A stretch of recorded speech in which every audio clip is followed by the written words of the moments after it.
Il était une fois, au cœur des savanes oubliées.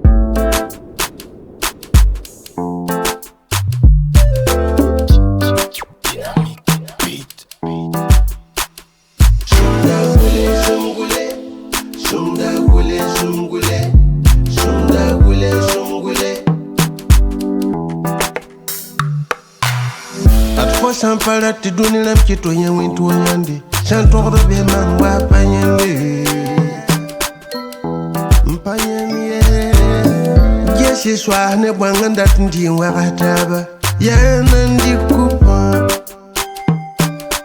C'est du savoir de Paris La swa ne bwangli pa ye Sunkile la buka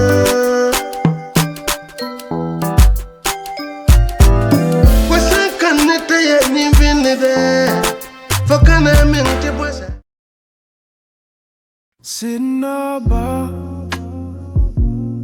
Tunkanu Puriyam Sinaba Tunkanu Puriyam La naissance de l'enfant du miracle. Dans un village adossé aux collines et traversé de ruisseaux chantants, vivait Sacré, un homme respecté, au cœur large mais à la maison divisée. 4 femmes partageaient sa concession, chacune jalouse, chacune soucieuse de sa place dans la hiérarchie domestique. Parmi elles, Sougre-Soaba, la seconde épouse, la plus douce mais aussi la plus méprisée, car elle n'avait jamais enfanté. Chaque jour, elle vivait les humiliations en silence.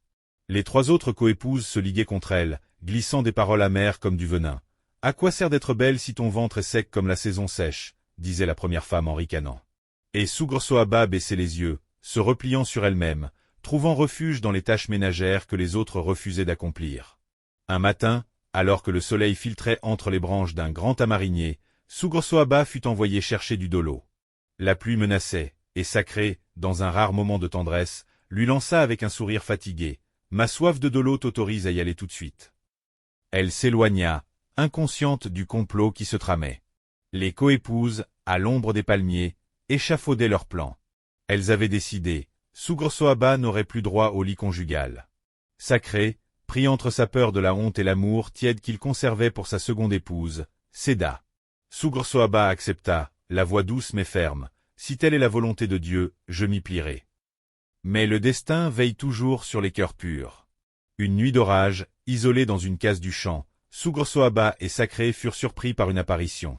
Un géant vêtu de blanc, lumineux comme une étoile, apparut à la femme stérile. Il parla sans colère ni menace. « Ce soir est unique. Je te donne un enfant, un seul. Tu l'appelleras Biandé. » Après le départ du géant, elle réveilla son mari. Et ce soir-là, leur union donna naissance à une promesse.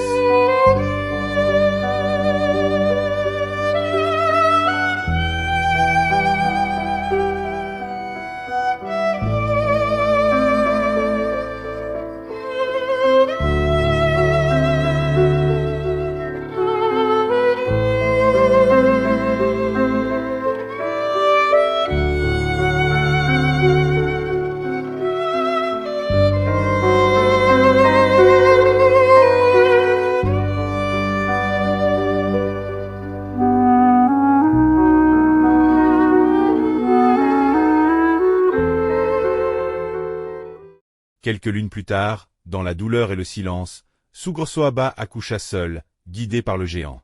Sous un baobab, elle donna la vie à un garçon dont les pleurs perçaient la nuit comme un appel des ancêtres. Ce fut le début d'une nouvelle ère. L'enfant, miraculé avant même de naître, suscitait la haine des femmes du foyer. Leur jalousie, attisée par l'échec de leur premier complot, grandit. La première tentative d'empoisonnement échoua par hasard. C'est sa propre fille, rentrée en visite, qui but le lait piégé destiné à l'enfant à naître, et perdit son bébé prématuré. Le cycle de la haine était lancé. Mais avec lui, venait aussi le souffle du sacré, car rien ne pouvait plus empêcher Biandé de naître et d'accomplir ce que le destin avait inscrit en silence sous la peau du monde.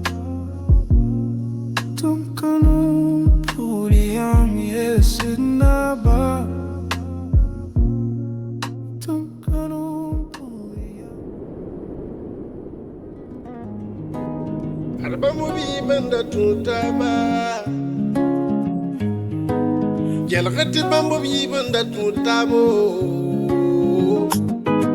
Gatab no sinik sara jete ne bagete yamleo